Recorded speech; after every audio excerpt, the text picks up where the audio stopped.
Your favourite shopping destination value zone hyper mart ఇప్పుడు మన అమీర్పేట్ లో పిల్లర్ నంబర్ 1081 వద్ద. పరిపూర్ణానంద స్వామికి బోల్డ్ అంతమంది ఫాలోవర్లు ఉన్నారు, డిఫరెంట్ ప్లేసుల్లో ఉన్నారు.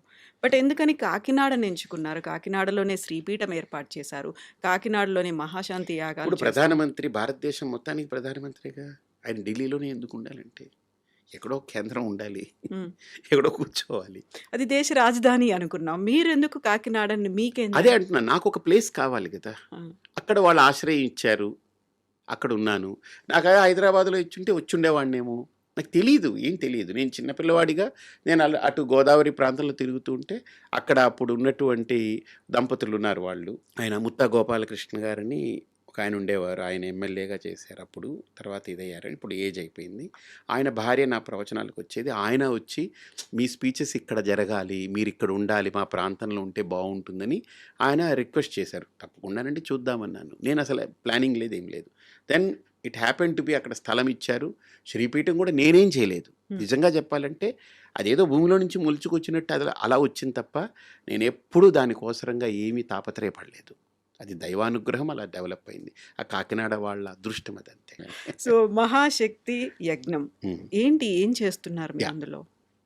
ఇది ఒక అపురూపమైనటువంటి ప్రయోగం. ఇదొక కల్పం అంటే ఒక వేదము లేదా ఆగమాలు లేదా శాస్త్రాలు అవి చెప్పినటువంటి ఆచారాల్ని కల్పం అంటాం మనం. ఇది ఒక అపురూపమైన కల్పం. ఏంటనంటే ఇది నవరాత్రుల్లో ప్రత్యేకించి 10 రోజులు దాన్ని 100 కోట్ల కుంకుమార్చన చేయాలని ఒక సంకల్పం. అలాగ ఒక 1000 కోట్ల కుంకుమార్చన పూర్తి చేయాలి. ఈ భూమి మీద ఇప్పటిదాకా ఎవరు ఊహించలేదు. 100 కోట్ల కుంకుమార్చన ఎవరు ఆలోచన చేయలేదు. అది 1000 కోట్ల కుంకుమార్చన చేయాలని ఒక దృఢమైన సంకల్పం పెట్టుకున్నాం. మీకు అర్థమైంది కదా. ఆ సంకల్పంలో భాగంగా నేను అనుకున్నది ఏంటనంటే ఏదో ఒక సంస్కరణ జరగాలి అని. స్త్రీలకి దీక్షావస్త్ర ధారణ అనేది ముఖ్యం. ఒక దీక్షావస్త్రం ఎందుకు అని అంటే అది 250 రూపాయలు అది చీర. మనం అహ్మదాబాద్లో ఎక్కడో సూరత్లో దాన్ని ప్రింట్ చేయించి తీసుకొస్తాము. చాలా నాణ్యమైంది అది. బయట ఎక్కడైనా సరే అది ఒక 700 రూపాయలు తక్కువ ఉండదు. మనం 250 రూపాయలు కొట్టిన దానికి తీసుకొచ్చి ఇస్తున్నాం. అది ఎందుకు అని అంటే చదువుకున్న వాళ్ళకి, చదువు లేని వాళ్ళకి, డబ్బున్న వాళ్ళకి, డబ్బు లేని వాళ్ళకి, తెల్లగా ఉన్నా నల్లగా ఉన్నా, లేదు పైన కులమైన కింద కులమైన, అసలు ఈ తరతమ భేదాలు లేకుండా ఒక స్త్రీమూర్తి అది కట్టుకోగానే అమ్మవారిలాగా మారాలి, కనపడాలి. ఇంకా ఆవిడ వెనక ఏది కనపడకూడదు, నాకు ఇంకా అమ్మవారే కనపడాలి. ఆ దీక్షావస్త్ర ధారణ యొక్క నియమం ఏంటంటే అది ధరించిన ప్రతి స్త్రీమూర్తి నాకు ఒక అమ్మవారు నడిచొస్తున్నట్టు ఉండాలి. ఇంకా XYZ ఇవన్నీ బ్లా బ్లా బ్లా బ్లా ఇష్టం లేదు నాకు. అలాగ నేను ఆలోచించినప్పుడు కొన్ని వేల మంది దాన్ని అంగీకరించారు. ఒక 50,000 మంది ఇప్పుడు రిజిస్టర్ చేసుకున్నారు. ఇప్పటికి అయింది మాకు. వాళ్ళు వస్తారు. ఇప్పుడు ఇంకొకటి ఏంటంటే నా ఆలోచన, వాళ్ళు 3 గంటల సేపు తదేక చింతనతో ఏకదృష్టితో ఉండి నిలబడగలరా అని వాళ్ళని మెల్లగా అలవాటు చేస్తూ తీసుకురాగలిగాను. మూడోది ఏంటనంటే భర్త పోతే మీరు పూజ చేయకూడదు, మీరు ఇది చేయకూడదు, అది చేయకూడదు అంటారు. అన్నిటికీ దూరం ఉండాలి అని అంటారు కదా. నేను మిగతావన్నీ పక్కన పెట్టా. అన్నీ పక్కన పెడదాం కాసేపు, అది వాళ్ళ అభిప్రాయాలు పక్కన పెడదాం. అసలు దేవుడికి ఎందుకు దూరం అవ్వాలి, పూజకి ఎందుకు దూరం అవ్వాలి, నేను బాగా దీని మీద చర్చ చేశా. లోపల మదించా నేను. ఇందాక చెప్పాను కదా, ఒక సన్యాసి, ఒక గురువు సమాజానికి ఎందుకు అవసరం అని చెప్పాను కదా మీకు. అలాగ దీని విషయంలో నేను బాగా మదించి చర్చించి అన్ని చోట్ల వెతికా. ఇది ఎవరో కావాలని ఒక కుట్ర చేశారు మన సంస్కృతి మీద. ఎందుకంటే స్త్రీయే ధర్మానికి మూలం. స్త్రీ పోతే ధర్మం లేదు, ఇంకా స్త్రీయే ధర్మం, స్త్రీయే మర్మం, స్త్రీయే మోక్షం. నిజమది, నేను కనిపెట్టింది అది. మా అమ్మ లేకపోతే పరిపూర్ణానంద లేడు కదా. చిన్న ఎగ్జాంపుల్ మన కళ్ళ ముందు. అలాంటిది నేను గమనించాను. ఒక స్త్రీ మూలం దీనికి. ఈ స్త్రీని ఏదో వంకబెట్టి దీంట్లో లేనిపోనివి కల్పించి ఈవిడ్ని దైవానికి, ధర్మానికి దూరం చేస్తే మెల్లగా ఈ ధర్మం నాశనం అయిపోతుంది. కాబట్టి ఏదో ఒక వంక పెట్టడం, దూరం చేయడం. ఇప్పుడు 3 రోజులు మైల ఉంది, అప్పుడు అన్నీ ఆపేయమంట. ఒక దేవుడిదే కాదు, నువ్వు ఏ పని చెయ్యకు. నాకు బాగా పరిచయం ఏంటంటే నా చిన్నప్పుడు మా ఇళ్లల్లో స్త్రీలకి 3 రోజులు ఆ రజస్వల ఇది ఉన్నప్పుడు వేరే రూములో హాయిగా పడుకోమనేవారు. ఫుడ్డు నేను పట్టుకెళ్ళి పెట్టేవాడిని. మా పిన్నికి కానీ, మా అమ్మకి కానీ వాళ్ళందరికి ఎవరికైనా నేను పట్టుకెళ్ళి పెట్టేవాడిని. నాకు తెలిసేది కాదు. పెద్దయిన తర్వాత తెలిసింది they should be given utmost rest for their body. కాకపోతే దాన్ని ఒక టాబూ లాగా చూడడం అనేది అయింది ఆ! అనేది. అది దాన్ని అది అది అది కూడా ఉంది. అది కూడా ఉంది. కానీ ఈరోజు ఏమైపోయింది, అలా చూస్తున్నారని మనం వదిలేసుకొని రావడం వల్ల మానసిక సంఘర్షణ స్త్రీలో దానివల్ల పెరుగుతుంది. ఈరోజు చూడండి ఎనీ సైకియాట్రిస్టులు, సైకాలజిస్టుల దగ్గర స్త్రీ లోపల మనోబలం చాలా గొప్పది స్త్రీకి. శరీర బలం కంటే ఆవిడ అబల కాదు, ఆవిడ సబల అని మాట్లాడేవారు కదా! ఈరోజు స్త్రీలో ఆ మానసిక శక్తి ఎందుకు తగ్గిపోతుందనంటే, ఆ ఋతుక్రమంలో 3 రోజులు పూర్తిగా ఆవిడకి రెస్ట్ తీసుకోకపోవడం అనేది దోషం అది. తీసుకోవాలి. ఎందుకంటే ఆవిడ ఒక సృష్టికి ప్రిపేర్ అవుతుంది. ఒక సృష్టి చేసేదానికి తన శరీరమంతా ఒక నిర్మాణం జరుగుతుంది లోపల. ఆ జరిగేటప్పుడు తాను అనుభవించే నరకము మామూలుగా ఉండదు. శరీరము దట్ అండర్‌గోస్ దట్ పెయిన్. నాకు తెలీదది. వర్ణిస్తే నేను విని అమ్మా ఇదా ఏంటి వర్ణించారంటే, ఒక 5, 6 ఏనుగులు పొట్ట మీద ఎక్కి తొక్కితే, వీపు మీద ఎక్కి తొక్కితే పెళ ఎలా విరుగుతుందో, అంతకంటే ఘోరమైన నొప్పులు భరించాలట స్త్రీ లోపల. నాకు తెలీదది నిజమో కాదో నాకు తెలీదు. అలాంటి దుఃఖమైనటువంటి వాతావరణంలో ఈవిడ్ని మొత్తం పనులు చేయించి, బయటికి జాబులు చేయించి అన్నీ చేయిస్తే దట్ ఈస్ రాంగ్ అది. అందుకనే పూర్తి విశ్రాంతి ఇవ్వాలి. విరామం ఇవ్వాలి. ఆవిడకి కంప్లీట్‌గా 3 రోజులు, 4 రోజులైతే 4 రోజులు ఆవిడని total she should be out of that. ఉంటే తర్వాతంతా ఆవిడ అంత ఎనర్జిటిక్‌గా తయారవుతుంది. ఆవిడ అక్కడి నుంచి 11వ రోజు ఒక శిశువుని తనలో మొయ్యగలిగే శక్తిని పొందుతుంది. ఆ శిశువుకి తన సకల శక్తుల్ని ఇవ్వగలిగేటువంటి ఒక మాతృదేవతగా మారుతుందని మనకు పెద్దలు చెప్పారది. ఇదంతా ఒక కనెక్టివిటీ ఉంది. ఇదేదో ఊరికినే పెట్టింది కాదు. అలాంటి సందర్భంలో దేవుడికి కూడా పూజ చేయక్కర్లేదని చెప్పారు. ఇంక దేవుడు వద్దు ఏమొద్దురా బాబు, నువ్వే దేవతవి, ఎందుకంటే రేపు నువ్వు సృష్టి చేయబోతున్నావు, నువ్వు గొప్పదానివి, నువ్వు దైవంతో సమానం అని చెప్పి చూశారు. కానీ దాన్ని పెడార్థాలతోటి మగవాళ్ళు చూడడం కానీ, అయ్యి ఇది మైడి ముట్టు అని తీసి ఛేదరించుకోవడం, మళ్ళీ అదే స్త్రీ కదా నీకు కావాలి, రేపు అన్నం పెట్టడానికి ఎందుకు ఇప్పుడు ఛేదరించుకుంటావు? గౌరవించు, దాన్ని చక్కగా పడుకోమను, హాయిగా గౌరవించు, అంతేగాని ఛేదరించుకోకు, అసహించుకోకు. అది అసహ్యం కాదు. అది జరిగితేనే రేపు నీకు వారసులు కలుగుతున్నారు, నీకు ఒక సంతానం ఇస్తుంది. కాబట్టి అసహించుకునేటువంటి దానికి కాకుండా, దాన్ని ఛేదరించుకునే దానికి కాకుండా, దాన్ని ఏదో ఒక టాటీలాగా చూడటం కాకుండా ఆవిడని గౌరవించడం నేర్చుకోవాలి. ఆవిడకి ఆ రెస్ట్ ఇవ్వాలి. అది మనం చేయగలగాలి. ఇది సంస్కారం. ఇది అది ఓకే అక్కడ దాకా. అందుకని భర్త పోయాడు నువ్వు పూజ చేయకూడదంటే ఏంటి అర్థం దాంట్లో నాకు? ఇన్ని వేల మందికి ఆ రోజు అన్నప్రసాదాలు ఇవన్నీ అవుతున్నప్పుడు 45 లక్షల మందికి మీరు అన్నప్రసాదాలు వితరణ చేశారు అని. అది నిజమేనా? ఆ నెంబర్ ఎలా తెలుసు మీకు? అంటే నాకు ఎలాగంటే, నేను ఒక బ్రహ్మచారిగా ఉన్నప్పుడు కొన్ని సందర్భాల్లో నాకు భోజనం దొరకలేదు. నేను తిట్టుకునేవాడిని. వివేకానంద స్వామి, శంకరాచార్యులు వారు వీళ్ళ ఫోటోలన్నీ ఉండేవి. నేను తిట్టేవాడిని, మీకు పని పాట లేదు, మీరందరూ సన్యాసులే, మా అమ్మ బుర్రలో దూరి మా అమ్మ నన్ను సన్యాసం చేసింది, నాకు తిండి కూడా లేకుండా చేస్తున్నారు మీరని తిట్టుకునేవాడిని. తిట్టుకుని నేనేంటంటే ఒక సందర్భంలో బాధపడుతూ, హ్మ్. నాకు తిండి పెట్టలేదు కదా, నేను 1,00,00,000 మందికి భోజనం పెడతా, నేను నువ్వేం పీకుతావని అలా మాట్లాడుకున్నా. అది ఎవరితోటి తెలియదు, నాకు తెలియదు. అలా కోపం వచ్చి మాట్లాడుకు, నేను 1,00,00,000 మందికి భోజనం పెట్టాలని, నువ్వు నా కడుపు మాడిస్తే నేను 1,00,00,000 మందికి భోజనం పెడతా అని. అంటే నాకు అనిపించింది, ఆ నేచర్ నన్ను చాలా గౌరవించింది అనిపించింది. నా దగ్గర డబ్బు ఉండదు, హ్మ్. అలా వస్తుంది పెట్టేస్తాము, మళ్ళీ చేతులు దులుపుకుని వెళ్ళిపోతాను. నేను ఎవరిని అడగను కూడా అడగను. నాకు ఇది కావాలి, ఇది ఇవ్వండి అని ఎప్పుడు ఇప్పటిదాకా నేను అడగలేదు. నా గురించి అడగలేదు, దాని గురించి అడగలేదు. హ్మ్. అది అలా వస్తుంది, పని అయిపోతుంది, వెళ్ళిపోతుంది. అలాగా నేను ఇప్పటిదాకా మీరు అడిగినట్టు కౌంట్ ఎలా తీసుకున్నానంటే, కృష్ణా పుష్కరాలు జరిగాయి, హ్మ్. గోదావరి పుష్కరాలు జరిగాయి. హ్మ్. సో ఆ 4 పుష్కరాల్లో మేము తెలంగాణలో కావచ్చు, ఆంధ్రాలో కావచ్చు, 5 లక్షల మందికి భోజనాలు ఏర్పాటు చేశాం మేము. లక్షల మంది కౌంట్ మాది, హెడ్ కౌంట్. నేను ఊరికినే ఏదో రాతలు చెప్పడం కాదు, ఎందుకంటే నేను ఎవరికి లెక్కప్ప చెప్పక్కర్లేదు. సో హెడ్ కౌంట్ తీసుకుని చెప్తున్నా మీకు. రోజుకి 60,000 మంది, 70,000 మందికి భోజనాలు సప్లై చేశాం. అలాగా ఒక 30-40 లక్షల మందికి మేము భోజనాలు పెట్టాం.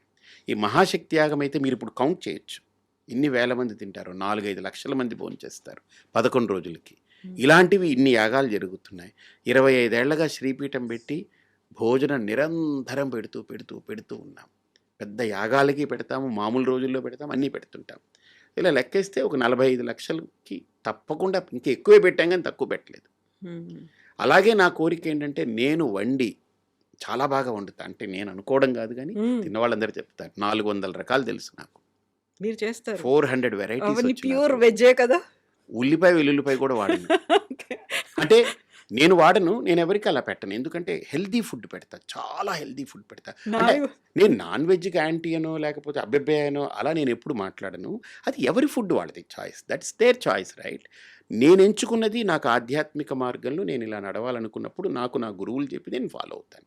400 రకాలు వెజ్లో పక్కా ప్యూర్ వెజ్. అది సౌత్ నార్త్ అన్నీ ఉన్నాయి ఇందులో. అన్నీ ఉంటాయి. అసలు ఈ రోజు తింటే మళ్ళీ 365 రోజుల తర్వాత వస్తుంది అది. సంవత్సరం తర్వాత. ఇప్పుడు మీరు కారం అంటే మీకు మిరపకాయ కనపడుతుంది. నాకు ఎన్ని తెలుసా? అల్లం కారం, మిరియాలు కారం, మిరపకాయ కారం, ఎండుమిరపకాయ కారం, ఇలాగ కారాల్లోనే నేను చాలా రకాల కారాలు నేను వాడతాను కాంబినేషన్. మీకు పులుపు అంటే ఒకటే చింతపండు అనిపిస్తారు, కానీ టొమాటో పులుపు ఉంది, మామిడికాయ పులుపు ఉంది, ఉసిరికాయ పులుపు ఉంది, వాక్కాయ పులుపు ఉంది, చింతపండు ఉంది, నిమ్మకాయ ఉంది, ఇలా రకరకాల పులుపులు ఉన్నాయి. తర్వాత చుక్కకూర పులుపు ఉంటుంది, రకరకాల పులుపులు. అలా నేను అన్నీ స్టడీ చేసి ఏ కాలంలో ఏ పులుపు వాడాలి, ఏ కాలంలో ఏ కారం వాడాలి, ఏ కాలంలో. నేను కోవిడ్ వచ్చినప్పుడు కూడా ఫుడ్ తోటే చాలా కంట్రోల్ చేశాను. అందరికీ మెడిసిన్స్ వాడలేదు, మా ఆశ్రమంలో రానేలేదు కోవిడ్ దగ్గరికి. దానికి ఇంకో కారణం కూడా ఏంటంటే ఇది నిత్యాగ్నిహోత్ర అని ఒకటి నేను చెప్పాను కదా, R&D చేస్తుంటా. నేను R&D ఒక 7 అంశాల్లో చేస్తా. ఒకటి సొసైటీ మీద, పాలిటిక్స్ మీద, తర్వాత స్పిరిచువాలిటీ మీద, ప్రోడక్ట్స్ మీద, తర్వాత పర్సనాలిటీస్ మీద, ఇలా రకరకాల వాటి మీద నేను R&D అంటే ఎప్పుడు రీసెర్చ్ చేస్తూ చేస్తూ చేస్తూ ఉంటా. నేను ఎప్పుడు నేర్చుకోవాలనుకునే వ్యక్తిని. అప్పుడు నేను అనుకున్నాను, మనకు కోవిడ్ ముందు దీని గురించి బాగా థింక్ చేశా. కోవిడ్ టైంలో విగరస్గా పనిచేశా. వచ్చింది కోవిడ్ టైంలో మనకు అందరికీ శానిటైజర్ వాడాలని చెప్పారు.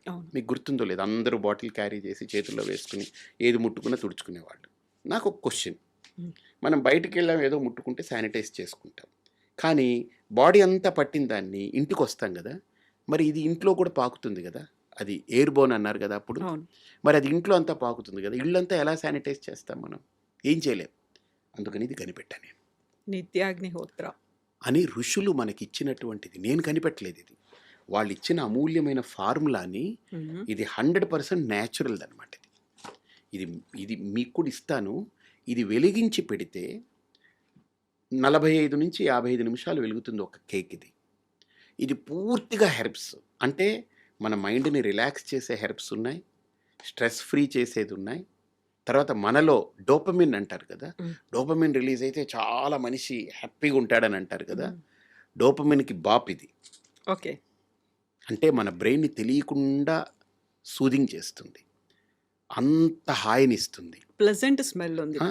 ఓపెన్ చేయగానే అలా ఉంది కదా, అంతా మొత్తం హెర్బ్స్ ఇవి, పంచగవ్య హెర్బ్స్ తోటి చేసింది. ఇది ఒక్కటి వెలిగిస్తే ఆఫీస్ ఏరియాలో 50 మంది వర్క్ చేస్తుంటే వాళ్ళు ఒక 2 గంటలు పడుకుంటే ఒక న్యాప్ తీసుకుంటే 2 గంటలు ఎంత ఫ్రెష్ అవుతారో, ఇది వెలిగి ఈ 45 నిమిషాలు వాళ్ళు కనుక అది పీల్చుకోగలిగితే అంత రిఫ్రెష్ అయిపోతారు వాళ్ళు. ఇళ్ళంతా శానిటైజ్ చేస్తుంది, ప్యూరిఫై చేస్తుంది. దీని మీద నేను 6 సంవత్సరాలు చాలా చాలా చాలా కృషి చేసి అలా డిజైన్ చేసి చేశాను. అంటే మనము, నా అభిప్రాయం ఏంటనంటే, ఒక భోజనం పెట్టడమే కాదు, ఒక యాగం చేయడమే కాదు, ఒక దీక్ష చేయించడమే కాదు, ఒక ప్రోడక్ట్ని ఇవ్వడమే కాదు, వీటిలో పూర్తిగా ఇన్డెప్త్ దాని మీద రీసెర్చ్ చేసి ఆలోచన చేసి దీని పర్పస్ ఏంటి, ఏదో డబ్బు పోగు చేయాలి. నా దృష్టిలో డబ్బు అనేది, నా దృష్టిలో లక్ష్మీదేవి విష్ణువుకి సంబంధించింది, నాకు కాదు. ఆవిడ విష్ణు భార్య. నా దగ్గర నేనేదో దాచుకుని లాక్కుని పెట్టుకోవాలని నేను అనుకోను. ఆవిడ అనుగ్రహం ఉంటే చాలు నాకు. ఎందుకు, ఏ పనైనా నేను మంచి పని చేసేటప్పుడు ఆవిడ నన్ను దీవించి నువ్వు పని చేయి అంతే అయిపోతుంది అని దీవిస్తే చాలు. ఆవిడని తీసుకొచ్చి నా దగ్గర దాచిపెట్టుకుని గొయ్యలు తీసి లోపల పెట్టి లేదా లాకర్లో పెట్టి ఎందుకు బంధించాలి ఆవిడ్ని? నాకు అవసరమైనప్పుడు ఆవిడ వస్తే, ఇప్పుడు బియ్యం అన్నం తినాలి, కంచంలో వండిన అన్నం వస్తే సరిపోతుంది, కానీ ఈ బియ్యం మూటలన్నీ వేసుకొని నేను తిరుగుతూ ఎక్కడెక్కడికి నేను ఏం చేయను నేను. కాబట్టి అలాగా నాకు నా అభిప్రాయం ఏంటంటే మనం చేసే ప్రతి స్టెప్లో ప్రతి అడుగులో దైవానుగ్రహం కావాలి, దైవ బలంతో నడవాలి అని ఆలోచిస్తాను. అలాగ నేను 1,00,000 మందికి భోజనం నా చేత్తో వడ్డించి పెట్టాలని పెట్టుకున్నా. దాంట్లో మీకు చెప్పనా, హెడ్ కౌంట్ ఇప్పటికి 35,000 మందికి పెట్టా. నేను వండితే 500 మందికి వండుతా, 1000 మందికి వండుతా. నా కెపాసిటీ 1000 మందికి వండేస్తా. నాకు ఒక హెల్పర్ ఉండి 2 కటింగ్ చేసేవాళ్ళు ఉంటే 1000 మందికి గంటలో 4 ఐటమ్స్ వండేస్తా, హ్యాపీగా వండేస్తా. మీకు ఎప్పుడైనా చూస్తే చూడుదురు కానీ తప్పకుండా చూపిస్తా, మీరు వీడియో తీసుకుని లైవ్ కూడా పెట్టుకోండి, చూపించండి. తప్పకుండా 4 ఐటమ్స్ ఒక్కదానికంటే ఒకటి మామూలుగా ఉండదు, ఒక్కదాన్ని మించి ఒకటి ఉంటుంది. అంటే నేను చేశానని చెప్పుకోవట్లేదు, నా చేతిలో అమ్మవారి అనుగ్రహం అదంతే. ఇప్పుడు మీరు తినేటువంటి ఆ భోజనం కూడా మీ అంతట మీరే చేసుకుంటారా? బయట వాళ్ళు నేను ఇంకెవరు యూఎస్ చేసినా వెళ్ళినా తినరా? కూడా నేను చేస్తే తిననని కాదు. మ్. నేను ఎక్కడికైనా వెళ్తే ఎవరైనా ఇడ్లీ తీసుకొస్తారు, ఎక్కడో ఉంటాను, తింటాను, అది కాదని కాదు. 99% నా చేతి వంట నేను ఇష్టపడతాను. ఎందుకంటే నా బాడీ, నా లోపల నాలిక నాకు ఏది తినాలనిపిస్తుందో నాకు చెప్తుంది. అది మ్. I'm doctor for myself. నాకు నేనే ఇప్పుడు నా కడుపు ఏంటి, నా కడుపులో తినాలనుందా లేదా అది నాకు తెలుస్తుంది. నేను ఏం తింటే బాగుంటుందో నా నాలిక చెప్తుంది. నాలిక కొద్దిగా ఎలాగుంది, చప్పగా ఉంది అనిపించింది అనుకోండి, కొద్దిగా ఏదో తగ్గింది అక్కడ. అదేం కోరుకుంటుంది, కొద్దిగా మిరియాలు, జీలకర్ర ఇవన్నీ వేసి మంచి రసం పెట్టి అన్నంలో రసం కలుపుకొని తింటే చాలా బాగుంటుంది అనిపించింది అనుకోండి, నేను అందరికీ వెళ్ళి నాకు రసం పెట్టండి అని అడుక్కోవడం ఎందుకు, నాకు ఉందిగా నేనే చేసుకుంటాను తింటాను. నాకు కావాల్సింది నేను చేసుకుంటాను తింటాను. అంటే నా బాడీ కోరుకునేది, నా బాడీకి ఏది ఇస్తే మంచిది అనిపిస్తుంది నేను చేసుకుంటాను. నేను 1,00,000 మందికి ఎందుకు నేను వండి పెట్టాలనుకున్నాను మీరు అడగలేదే. మ్. నాకు ఒక రూల్ పెట్టుకున్నాను, ఏంటంటే ఒక మనిషి పుట్టింది మొదలు చనిపోయే వరకు ఒక 75 ఏళ్ళు అనుకుందాం, 75 ఇయర్స్ ఏజ్ అనుకుందాం, జస్ట్ ఒక నమూనా, ఒక అంచనా, ఎక్కడో ఒక పారామీటర్ కావాలి కదా. 75 ఏళ్ళు రోజుకి 3 సార్లు తింటే, మ్.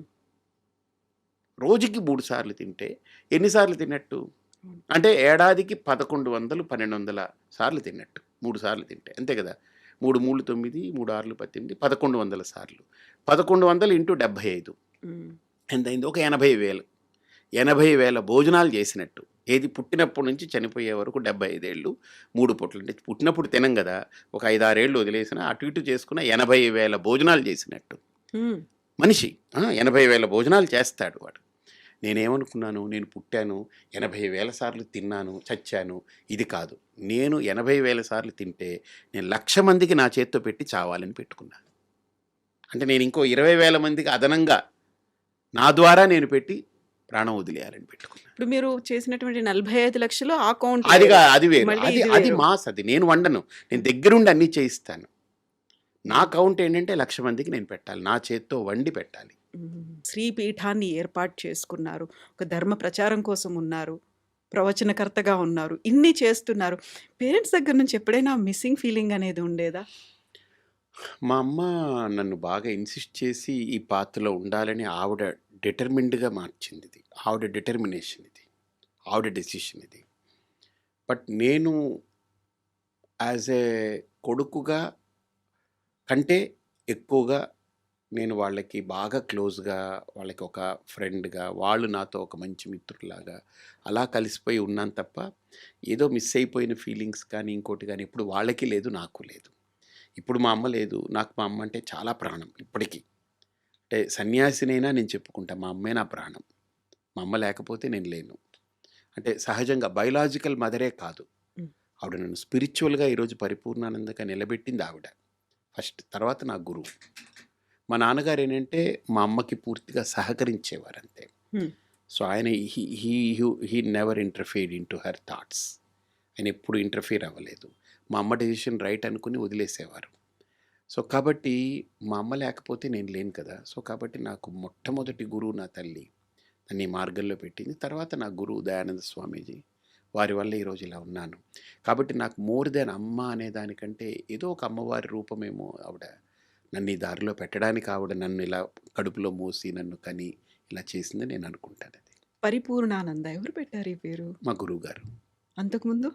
అంతకుముందు నా పేరు మా ఇంట్లో మా అమ్మగారు వాళ్ళు కళాధర్ అని పిలిచేవారు. నా పేరు అది కళాధర్ అని. ఆ తర్వాత కంప్లీట్‌గా అమ్మ మిమ్మల్ని పిలవాలి అంటే ఎలా పిలిచేవాళ్ళు? నన్ను రాజా అని పిలుస్తుంది. అంటే బిడ్డ అని పిలుస్తుంది ఇప్పటికి. ఇప్పుడుంటే అదే పిలిచేది. పోయేటప్పుడు కూడా అదే పిలిచే వెళ్ళింది ఆవిడ. హ్మ్. నన్నెప్పుడు స్వామీజీ అని గాని, పరిపూర్ణానంద అని గాని ఏమన్నదు. ఎప్పుడు అనలేదు. సో, అని కొన్ని నేను కోరుకోను కూడా. హ్మ్. మా అమ్మ నోట్లో నేను అదే మా గురువుగారు కూడా నన్నెప్పుడు స్వామీజీ అనరు. నన్ను రాజా అని పిలుస్తారాయన. ఆయనకిష్టం అలాగా. అంటే చిన్నవాడిని ఆయన దగ్గర. హ్మ్. మా అమ్మకి ఇప్పటికీ నేను బిడ్డనే గదా! ఢిల్లీకి రాజైనా తల్లికి బిడ్డే అలాంటి సామెత ఉంది గదా! ఎవరు ఎంత పెద్దోడైనా తల్లి తల్లే గదా!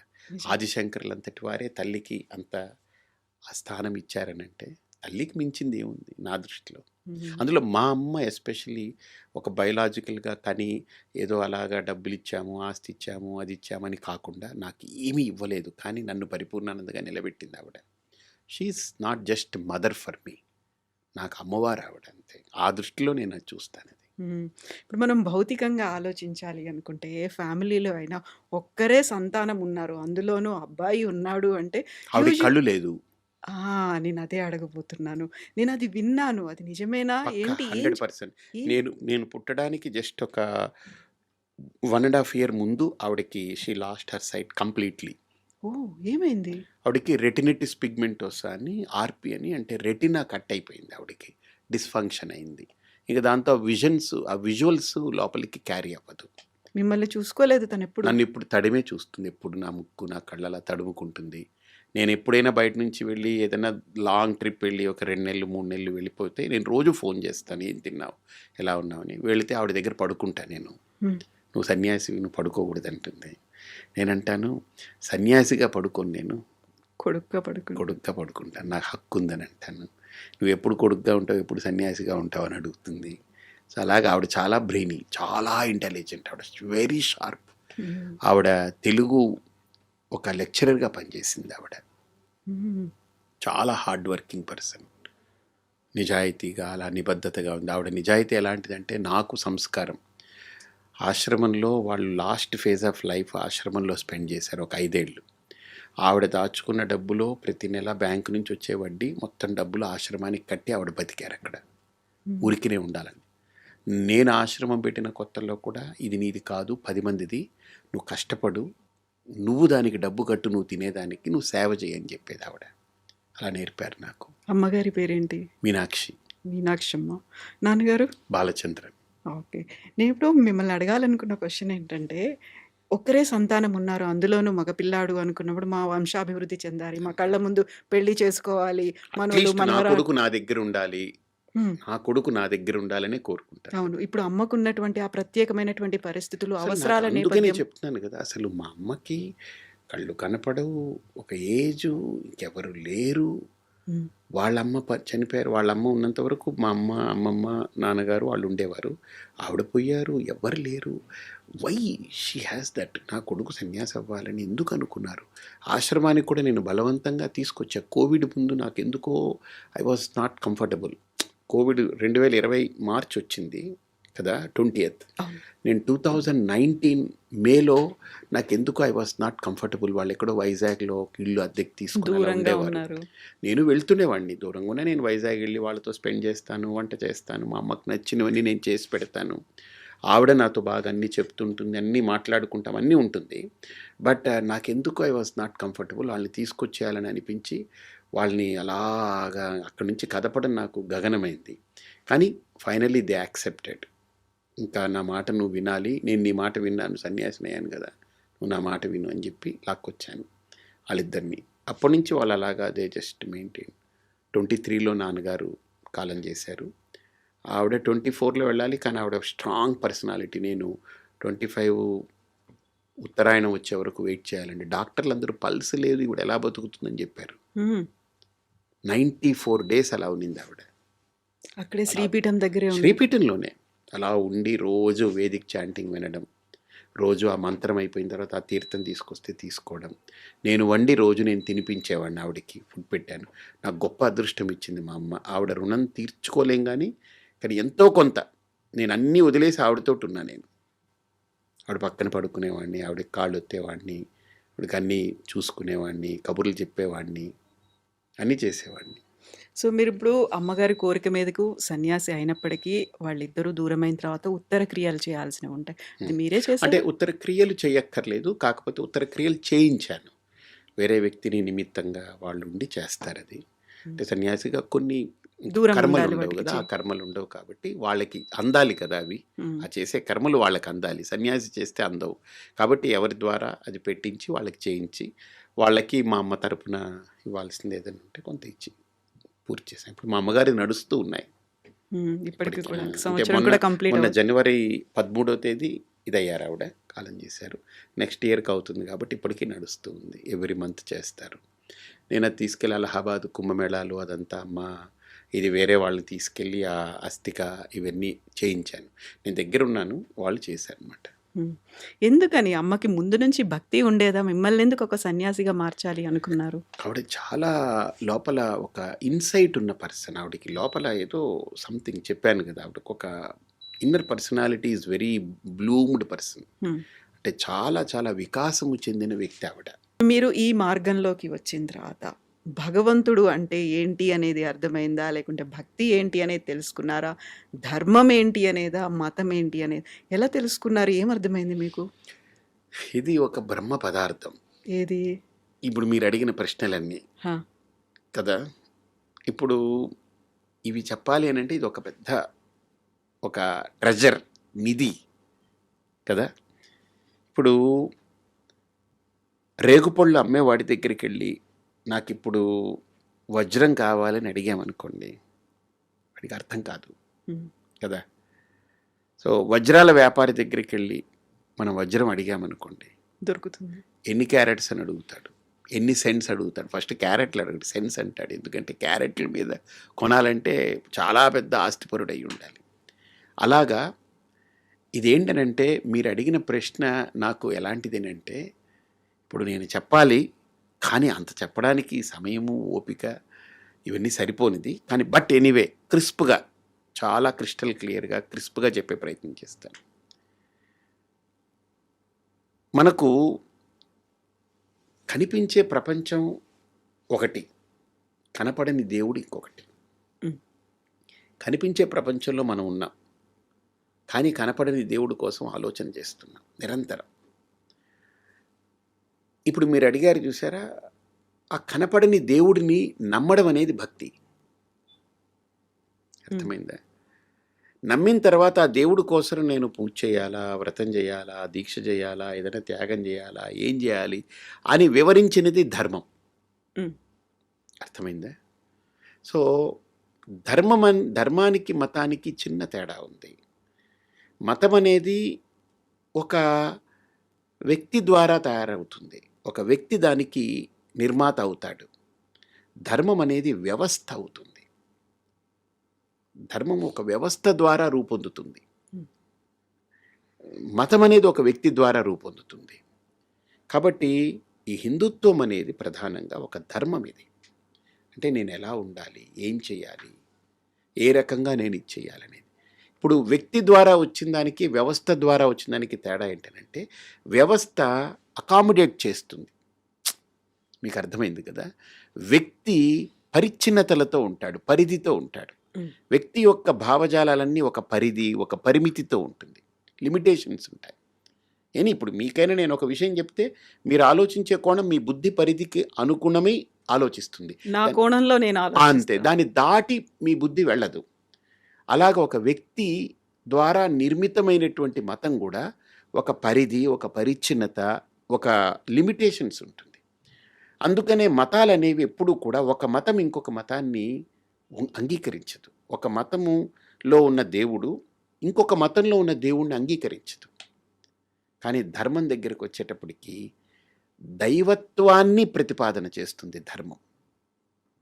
సో కాబట్టి ఇక్కడ వీడు దేవుడు కాదని చెప్పదు, అకామిడేట్ చేస్తుంది కదా. హ్మ్. కాబట్టి మన భారతీయ సనాతన ధర్మం దగ్గరికి వచ్చేటప్పటికి ఇది భారతీయ సనాతన మతం కాదు, భారతీయ సనాతన ధర్మం.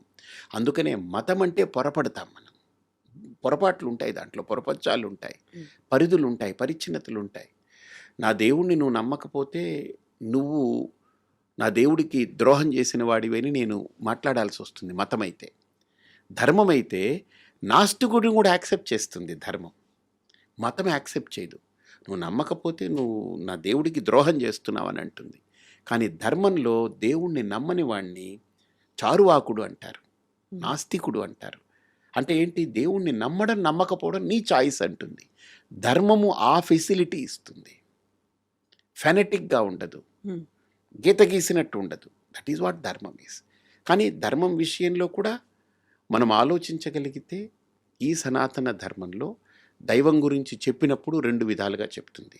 ఒకటి, ఒక ఆరాధన రూపంలో భక్తితో దైవాన్ని ఆరాధిస్తూ ఒక శరణాగతి పొంది భక్తుడిగా నువ్వు అంటే నీ ఈగోని అక్కడ సరెండర్ చేసి నేను అనే అహంకారం కంటే ఇది దైవం యొక్క అనుగ్రహం అనే భావనతో మసులుకునేదానికి భక్తి అనేది ఒక మాధ్యమంగా పెట్టి మెల్లమెల్లగా ఒక వ్యక్తి ఎలివేట్ అవుతూ ఆయన అప్లిఫ్ట్ అవుతూ అసలు దైవత్వం అంటే ఏంటనేటువంటిది మానవత్వం నుంచి దైవత్వం దిశగా చేసే ప్రయాణమే ఆధ్యాత్మికత.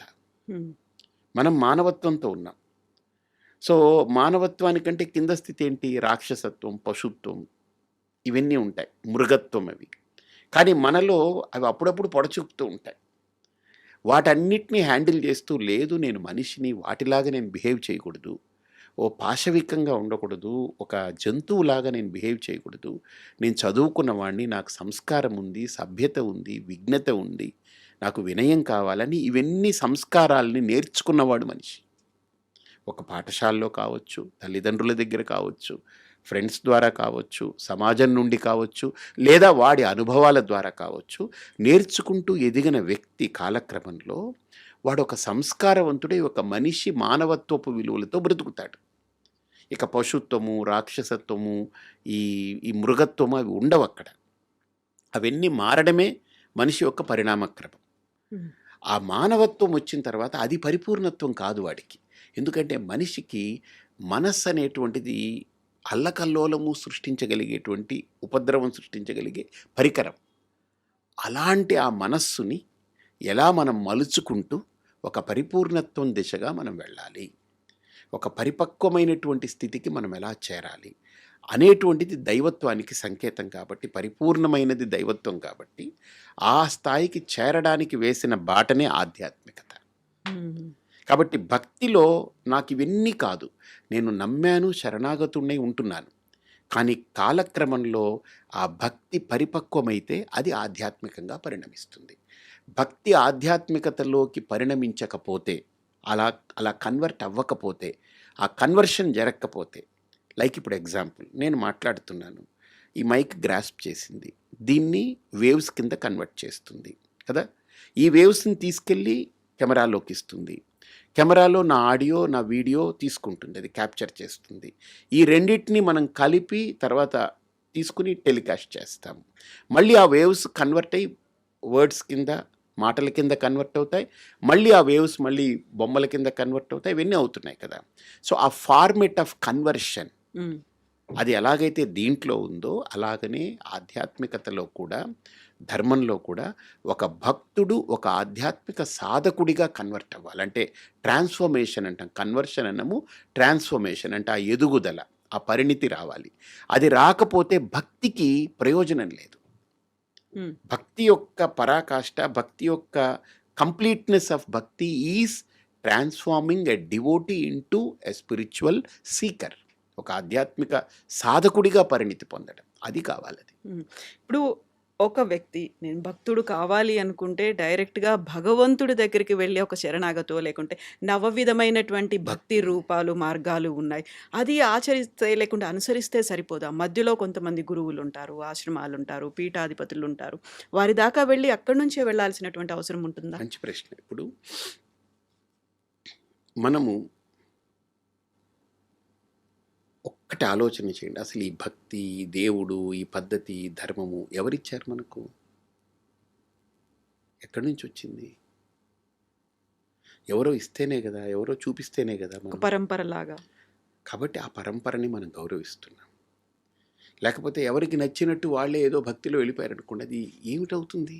ఒక వ్యవస్థ ఉండదుగా, ఒక ప్రణాళిక, ఇగో ఒక విష్ణువు, ఒక వైష్ణవము, ఒక శైవము, ఒక అమ్మవారు లేదా ఇది కొన్ని దాన్ని నిర్వహించి, దాన్ని అందించి, సరిగ్గా దాన్ని అందిపుచ్చుకొని, వాళ్ళు ఆచరించి, వాళ్ళు దాంట్లో ఎలివేట్ అయ్యి, వాళ్ళ కింద వాళ్ళకి దాన్ని మళ్ళీ అందించడం అనేది ఎలాగైతే ఒక లీనియేజ్ ఉంటుందో, ఇది కూడా అంతే. భగవంతుడు ఎవరో తెలుసుకోవాలి అంటే ప్రతి ఒక్కరూ మీలాగా అంత డీప్‌గా వెళ్ళాల్సిన అవసరం లేదు. నేను దేవుడి గుడికి వెళ్తున్నానా, పండగలప్పుడు పూజ చేసుకుంటున్నానా, నేను అందరితో కలిసి సెలబ్రేట్ చేసుకుంటున్నానా, నాకు కుదిరినప్పుడు వెళ్లి దండం పెట్టుకొని వస్తున్నానా, అది భక్తి. అది సరిపోతుంది కదా! ప్రతి ఒక్కరూ అంత డీప్‌గా వెళ్ళి తెలుసుకోవాల్సినటువంటి అవసరం. ఆధ్యాత్మిక మార్గం అంటే ఇవన్నీ చేస్తేనే ఆధ్యాత్మిక మార్గమా? లేకపోతే నేను వెళ్ళాను, దండం పెట్టుకొని వచ్చాను, నా బర్త్‌డేనో, నా మ్యారేజ్ డేనో, ఇంకోటో ఉంది, పండుగ రోజు ఉంది. అది సరిపోదంటారా? ఇప్పుడు మీ ఇంట్లో పెళ్లి జరుగుతుంది. మీరే నాకు ఆన్సర్ చెప్పాలి దీనికి, మీరు అడిగిన దానికి. నేను మీకు ఒక కౌంటర్ క్వశ్చన్ వేస్తాను. మీ ఇంట్లో మీ పాప ఉంది, పాపకి పెళ్లి చేస్తున్నారు అనుకుంటా. ఇప్పుడు నన్ను పిలిచారు, స్వామీజీ మీరు రావాలని పిలిచారు. అంటే నేను జనరల్గా వెళ్ళని పెళ్ళిళ్ళకి ఎప్పుడు వెళ్ళకూడదు మేము, నన్ను పిలిచారు అనుకుంటాను. నేను వచ్చాను. వచ్చమ్మా మంచిదమ్మా అని ఏదో నాకు తోచిన గిఫ్ట్ ఇచ్చాను, వెళ్ళాను. మీ చెల్లెలకి చెప్పారు, మీ సొంత చెల్లెలు, ఆవిడికి చెప్పారు, మీ అమ్మకు చెప్పారు. ఇప్పుడు నన్ను మీరు రిసీవ్ చేసుకునేదానికి వాళ్ళు ఉండేదానికి ఏమిటి తేడా పెళ్ళిలో? Hmm. They are part of you. ఒక ఫ్యామిలీ. ఫ్యామిలీ కాదు, they are part of you. Hmm. మీ చెల్లి అని అంటే ఆవిడ మీ పాపకి పిన్ని. మీరు అమ్మ అయితే ఆవిడ పిన్ని, అంటే చిన్నమ్మ. అంటే అవును. మీరు అమ్మ అయితే ఆవిడ చిన్న తల్లి, అంతే కదా. మీరు అమ్మ, మీ అమ్మ ఆవిడకి ఏమవుతుంది? అమ్మ. అవును. అమ్మ అంటే ఎంత కనెక్షన్ ఉంది అక్కడ కదా. వాళ్ళు ఎలా వస్తారు? నాలాగా చుట్టం చూపులాగా వచ్చి వెళ్ళిపోతారా? కాదు కదా. Do expect no. That behaviour? No. వాళ్ళు ఉండాలి, నాతో ఉండాలి, నా కూతురితో ఉండాలి, నా హ్మ్. కూతురికి అన్నీ చెప్పాలి, నేను ఫోకస్ చేయలేని ఏరియాస్ అన్నీ వాళ్ళు నా కూతురితోటి కనెక్ట్ అవ్వాలి అని కోరుకుంటారు కదా. ఎందుకని? వాళ్ళు they are connected to you. అలాగా దేవుడితో ఇప్పుడు నాలాగా పిలిస్తే ఒక గెస్ట్ లాగా వచ్చి దండం పెట్టుకుని పూజ చేసి, హాయ్ భగవంతుడా బాగున్నావా, నేను బాగున్నాను, నీ బ్లెస్సింగ్స్ కావాలని వెళ్ళిపోవడం వేరు. హ్మ్. ఇప్పుడు మీ అమ్మ మీ చెల్లిలాగా మీ కూతురు పెళ్ళిలో కనెక్ట్ అయిపోయి వాళ్ళు పూర్తిగా ఇన్వాల్వ్ అయినట్టుగా ఆ దైవంతోటే కనెక్ట్ అయ్యేటువంటి వాళ్ళు ఎవరైతే అనుకుంటారో వాళ్ళకు ఒక పాత్ కావాలిగా. హ్మ్. పెళ్ళికి అలాంటి వాళ్ళని పిలుస్తాం, వీళ్ళకి చెప్తాం.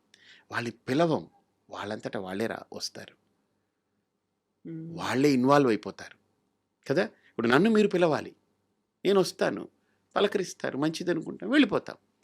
కానీ వాళ్ళు అలా కాదుగా. వచ్చారు పోయారు, ఆయారం గయారం రిలేషన్ కాదు కదా అది. That's more stronger than anything else, right.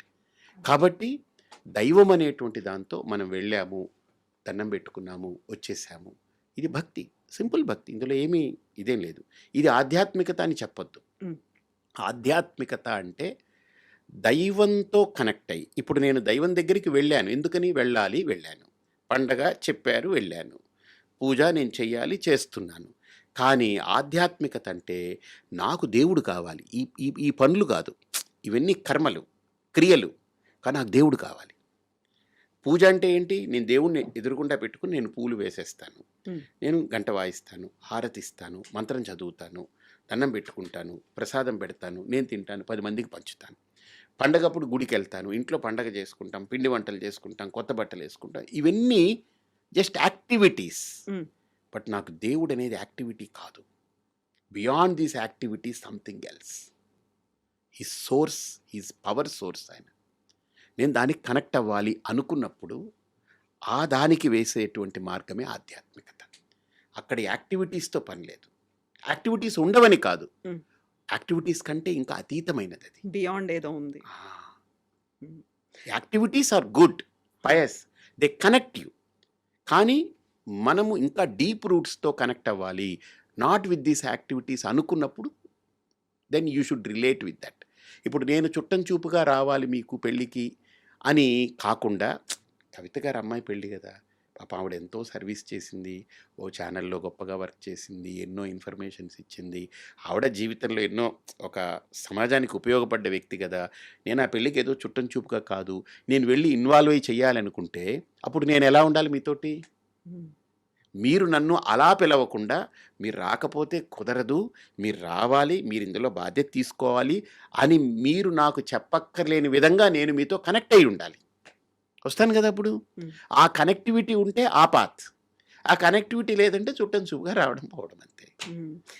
అంత కనెక్టివిటీ పెంచుకోవాలి అనుకుంటే I have to cut many things around me. That is the problem. అన్ని దట్ నేను ఈస్ ద ప్రాబ్లం. వదులుకోవాలి. ఇప్పుడు నా నేను ఉద్యోగాన్ని వదులుకోవాలా, నేను నా మీ కుటుంబాన్ని అమ్మాయి వదులుకోవాలా. పెళ్ళికి నేను బాగా డీప్గా ఇన్వాల్వ్ అయ్యి ఎగ్జాంపుల్ చెప్తున్నా, కనెక్ట్ అయ్యి నేను మీతో అంటే మీరు ఏదైతే సర్వీస్ రెండర్ చేశారో దానికి దీనికి ఫీల్ అయ్యి ఒక కవిత గారు అంటే ఓకే నాకు ఒక మంచి anchor she led her life like this, I should be there for her అని అనుకున్నప్పుడు నేను అన్నీ వదులుకోక్కర్లేదే. నా వ్యవస్థలే వదులుకోక్కర్లేదు. I can spend my time, valuable time. నాకు feeling is there, feel good factor కదా అది. అలాగనే దైవంతో కనెక్ట్ అయినప్పుడు అన్నీ వదులుకోవాలనే భ్రమ తీసేయాలి. ఇన్ఫ్యాక్ట్ చెప్పాలంటే దైవంతో కనెక్ట్ అవ్వాలి అనుకున్న థాట్ వస్తే మిగతా అన్నిటిని చాలా జెన్యూన్గా హ్యాండిల్ చేస్తాడు, చాలా రీజనబుల్గా హ్యాండిల్ చేస్తాడు. అంటే they don't carried away by their thoughts, they just stay there. Maturity వస్తుంది, క్లారిటీ వస్తుంది, ఇంకా లోపల వాళ్ళల్లో ఆ ఎలివేషన్ వస్తుంది. ఇప్పుడు ఒక ఎలివేట్ అయిన వ్యక్తి ఒక పనిని హ్యాండిల్ చేయడం, ఒక నాన్ ఎలివేటెడ్ పర్సన్ ఒక పని చేస్తే ఎలా ఉంటుంది? తేడా ఉంటుంది కదా. అది ఇప్పుడు నేను ఇన్ని హ్యాండిల్ చేసుకుంటూ వెళ్ళాలి, నా చుట్టుపక్కల ఉన్న వాటన్నిటిని నేను సర్దుకుంటూ ఆధ్యాత్మిక మార్గం, షార్ట్ కట్ అనేది లేదా అసలు? ఆధ్యాత్మికత కంటే షార్ట్ కట్ ఏది లేదు. అది చాలా సింపుల్ అమ్మా. అది దానికి ఎక్కడికి వెళ్ళక్కర్లే, హిమాలయాలు వెళ్ళక్కర్లేదు, ఎక్కడికి వెళ్ళి మనం తపస్సులు చేయక్కర్లేదు. జస్ట్ మీ లోపల మీరు ప్రయాణం చేయడమే. మీరు హిమాలయాలకి ఇక్కడి నుంచి ఫ్లైట్ వేసుకొని ప్రయాణం చేయక్కర్లే, అక్కడికి వెళ్ళినా ఇదే పని, ఇక్కడ కూర్చున్నా అదే పని. అక్కడ ఉండే పాండురంగడు ఇక్కడ ఉన్నాడే, ఇక్కడ ఉండే పాండురంగడు అక్కడే ఉన్నాడే అని మీరు చూసుకోగలగాలి. ఆధ్యాత్మికత అంటే మీకు ఇప్పుడు అడిగారు కాబట్టి ఒక్క మాటలో చెప్తా. ఆధ్యాత్మికత అంటే అంతర్ముఖ ప్రయాణము, మీ లోపల మీరు చేసే ప్రయాణం. అంటే సెల్ఫ్ ఒక సోల్తో కనెక్ట్ అవ్వడానికి చేసే ప్రయాణం అది. అంటే నేను నాతో కనెక్ట్ అయ్యేదే ఆధ్యాత్మికత. ఇప్పుడు నేను డిస్కనెక్ట్ అయినాను, అందుకనే నేను ఎవరో తెలియక ఆ పిల్ల అమ్మ అనేటి ఓహో నేను తల్లిని అనుకుంటున్నాను, వాళ్ళు ఏమేనంటే నేను భార్యని అనుకుంటున్నాను, ఏమిరా అనంటే నేను ఫ్రెండ్ అనుకుంటున్నాను, ఏం వాట్ బ్రో అనంటే నేనేదో ఇదనుకుంటున్నాను, లేదా నన్ను నా సబార్డినేట్ని నేను చూస్తే నేను ఓనర్ని నేను హయ్యర్ని అనుకుంటున్నాను, లేదా నా ఓనర్ నాకు కనపడితే కనపడితే ఒక కంపెనీ ఎండి కనపడితే ఐఎమ్ ఎంప్లాయీ టు హిమ్ అనుకుంటున్నాను. ఇవన్నీ నా మీద నేను అట్రిబ్యూట్ చేసుకుంటున్నాను. బట్ ఫండమెంటల్లీ నేనెవరో నాకు తెలియకపోవడం వల్ల ఆధ్యాత్మికత అనేది ఫండమెంటల్గా నన్ను నాకు పరిచయం చేస్తుంది, నన్ను నాకు కనెక్ట్ చేస్తుంది.